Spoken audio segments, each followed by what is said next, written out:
এইভাবে কাতলা মাছের মাথা দিয়ে গোবিন্দভোগের চাল দিয়ে এইভাবে একবার মুড়ি ঘন্ট বানিয়ে দেখো, দারুণ খেতে, কিন্তু অন্য স্বাদের, পুরো মুখে লেগে থাকবে। নমস্কার বন্ধুরা, আমার চ্যানেলে তোমাদের সবাইকে স্বাগত জানাই। আমি আজকে কিনেছি কত বড় একটা কাতলা মাছের মাথা, বাপ আমার থেকে মাথা বড়। আজকে কি তৈরি করবো বলো তো? আজকে করবো এই দেখো গোবিন্দভোগ চাল দিয়ে মুড়ি ঘন্ট। আমরা সাধারণত মুড়ি ঘন্ট আমি এর আগেও 2-3 বার শেয়ার করেছি। মুড়ি ঘন্ট তুমি ঝুরঝুরে করেছি, চাল দিয়ে করো, চিড়ে দিয়ে করো, ঝুরঝুরে। আজকে করবো পুরো গ্রেভি, একদম ঝোল যাকে বলে, মানে কি বলবো, পাতে যখন পড়বে একটু ঝোল ভাব থাকবে, মাখা মাখা, কিন্তু অপূর্ব স্বাদ। গোবিন্দভোগ চাল বলে কথা, দারুণ খেতে হবে।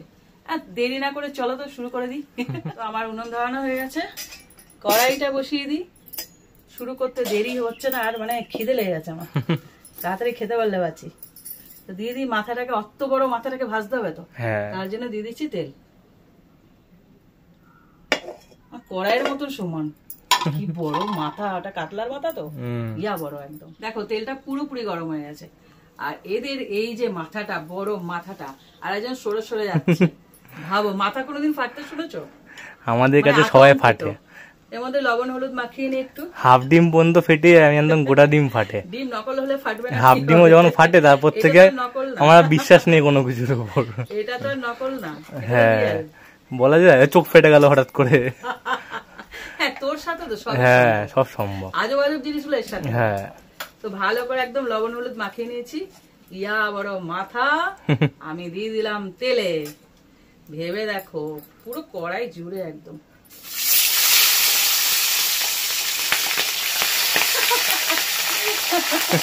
কিসের আওয়াজ হচ্ছে এটা?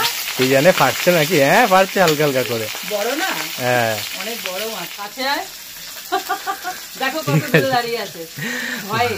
এটা সত্যি ও বলেছিল কিছু একটা ফাটলো, কি ফাটলো বুঝলাম না। আমি জানি তো, চোখটা উপরে ছিল, নিচে কি ফাটলো ওটা আমিও নিজে বুঝতে পারছি। এখানে সব ফাটে। মাছটা পুরো ভাজা হয়ে গেছে, এবার মাছের মাথা তুলে নিই। মাছ নয়, মাছের মাথা। বাপ রে বাপ, কি জোর ফাটলো। এবারে নিশ্চিন্তে বসতে পারবো আমি। এইবার ফোড়ন দিয়ে দেবো এই তেলের মধ্যে। দিয়ে দিচ্ছি তেজপাতা আর সরে যা গোটা গরম মশলা। আবার বলবি ফেটেছে না, এগুলো মুখ খুলে দিলে ফাটে না। এবার এর মধ্যে দিয়েছি পেঁয়াজ কুচি, রসুন কুচি আর কাঁচা লঙ্কা কুচি, আর আদা বাবাজি নাচানাচি করছে, কখন যাবে কখন যাবে।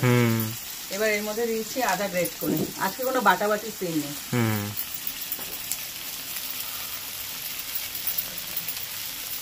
সব কটা একসাথে ভালো করে ভাজতে হবে। এই যে পেঁয়াজ রসুন এগুলো সমস্ত যতক্ষণ না কালার চেঞ্জ হচ্ছে ভেজে নিতে হবে। দেখো এটা পুরো ভাজা হয়ে গেছে, কালারও চেঞ্জ হয়ে গেছে। এবার এর মধ্যে দিয়েছি গোবিন্দভোগের চাল। এই চালটাকে খুব ভালো করে এই তেলের মধ্যে ভেজে নিতে হবে, তবেই হবে স্বাদ। হ্যাঁ, দেখো একটা বড় একটা কাতলা মাছের মাথা গোটা নিয়ে নিয়েছি, আর এখানে গোবিন্দভোগের চাল নিয়েছি প্রায় 75 গ্রাম মতো, 100 গ্রামের থেকেও কম। এবার তোমাদের পরিবারে যদি অসংখ্য লোকজন থাকে তাহলে অসংখ্য রান্না বান্না করতে হবে। মাথা হয়ে যাবে দুখানা, মানে আমি নিয়েছি একটা, তোমরা নেবে দুটো, আর চাল হয়ে যাবে ডবল। এবার এটাকে আমি ভালো করে ভেজে নিই। দেখো চালটা খুব ভালো করে ভেজে নিয়েছি, চালের কালারও চেঞ্জ হয়ে গেছে। এবার এর মধ্যে দিয়ে দিচ্ছি কিশমিশ, বেশ কিছুটা। সমস্ত মশলাগুলো অ্যাড করবো। রান্না খুব ছোট, রান্না খুবই ছোট কিন্তু খুব টেস্টি। হ্যাঁ, দিয়েছি লবণ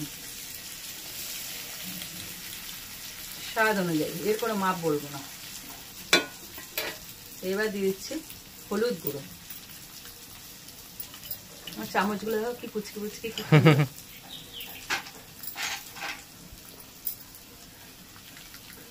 সামান্য লঙ্কার গুঁড়ো, যেহেতু কুচি লঙ্কা অনেকটাই আছে, আমি তোমাদের বলতে ভুলে গেছিলাম, 3 থেকে 4 খানা লঙ্কা কুচি দিয়েছি। এবার তোমরা যেরকম ঝাল খাও সেই অনুযায়ী ঝাল দিতে পারো। সাধারণত মুড়ি ঘন্ট ঝাল হয় না, হালকা মিষ্টি মিষ্টি ভাব থাকে। এবার এটাকে হালকা করে নেড়ে নেবো। এর মধ্যে দিয়ে দেবো মাছের মাথাটা। এই সময় মাছের মাথাটা কি বলতো, এর আগেও তোমাদের বলেছি, অনেক ইয়ার্কি করেছি, এই যে মাছের নাক, এটাকে যদি কেউ খায় তাহলে রেখে দেবে, আর না হলে পুরো গুঁড়ো পুরো করে দেবে। যেমন আমাদের বাড়িতে আমি যেমন ইলিশ মাছের মাথা ছাড়া কোনো জীবনে কোনো মাছের মাথা খাই না, এরা তো মাথার নামও নেয় না, একদমই নাম নেয় না। শুধু আমার মেয়ে ওই নাকের যে কোনো মাছের মাথা ওই নাক খাবে, ওর জন্য রাখতে হয়। তো এটাকে ভালো করে এর সাথে কষিয়ে নিই। যখন এই রেসিপিটা করবে না গোটা মাথা দেবে, কিপটামি করে কিন্তু অর্ধেক মাথা দেবে না, আমি বলে দিচ্ছি। দরাজ হাতে দেবে, একদম বড় কাতলা মাছ হোক রুই মাছ হোক গোটা দেবে, তাতে স্বাদ হবে। এবার দিয়ে দিচ্ছি, এটা কি ভুলে গেছি, টমেটো। আমি গল্প করতে করতে কি দিচ্ছি উপকরণ সেটাই ভুলে যাচ্ছি। দিয়ে দেবো একটা গোটা টমেটো কুচি করে, সব কটা একসাথে নেড়ে চেড়ে দেবো। আর এই রেসিপিতে না যেটা মেন হাইলাইট হবে সেটা হলো জিরের গুঁড়ো, ভাজা জিরের গুঁড়ো। সেটা আমি এখনো দিইনি, পরে দেবো। দেখো সমস্তটা কষানো হয়ে গেছে। এইবার এর মধ্যে দিয়ে দেবো জল। জলটা সেভাবে দেবে, চালটা তো পুরো ভাত হতে হবে, এটা তো চাল, গোবিন্দভোগের চালটা পুরো ফুটে ভাত হতে হবে, সেই আন্দাজে জলটা দেবে। আর একটু গা মাখা মাখা ঝোল থাকবে, প্রথমেই বলে দিয়েছি, এটা কিন্তু শুকনো শুকনো হবে না।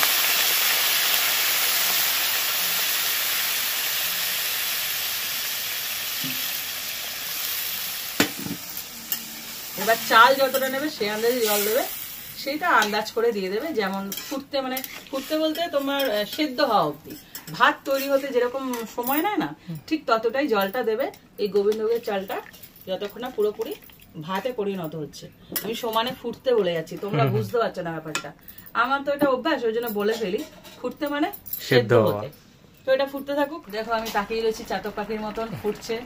চালটা সেদ্ধ হওয়ার অপেক্ষা, চালটা সেদ্ধ অবধি অপেক্ষা করতেই হবে। এরপর দিয়ে দিচ্ছি, এখনো তো দিইনি, সেটা হলো জিরের গুঁড়ো। এই ফ্লেভারটা যেন থাকে তার জন্য পরে দেবো, ধরে রাখবে। আর তারপর দিয়ে দিচ্ছি চিনি। এটা একটু মিষ্টি মিষ্টি হয়, সেটা খুব ভালো লাগে। এবার আরেকটু নাড়িয়ে দেবো। কালার ছেড়েছিলাম কি সুন্দর, কি দারুণ গন্ধ হয়েছে। গোবিন্দভোগের চাল তো খুব সুন্দর লাগে। এরকম গা মাখা মাখা ঝোল হতে হতে নামাবো। এখনো ফোটেনি, মানে সেদ্ধ হয়নি চালটা, অপেক্ষা করতে হবে, আর একটু বাকি আছে। দেখো পুরো সেদ্ধ হয়ে গেছে চালটা, আর এরকম একটু গা মাখা মাখা ঝোল আছে, যেটা বলেছিলাম। এইবার শেষে দিয়ে দেবো গরম মশলা। ব্যাস, একদম জমে গেল। আর একটা জিনিস দিলেও হয়, না দিলেও হয়, দিলে বেশি ভালো হয়, দিলে বেশি ভালো হয়। এক্স্যাক্টলি, সেটা হলো ধনে পাতা। পেয়েছি, দেবো না কেন, একদম। এইবার এটাকে একটু মিশিয়ে দেবো। মিশিয়ে দিলাম, সাথে সাথে ওর ফ্লেভারও ছেড়ে দেবে। রেসিপিটা এখানেই শেষ করছি।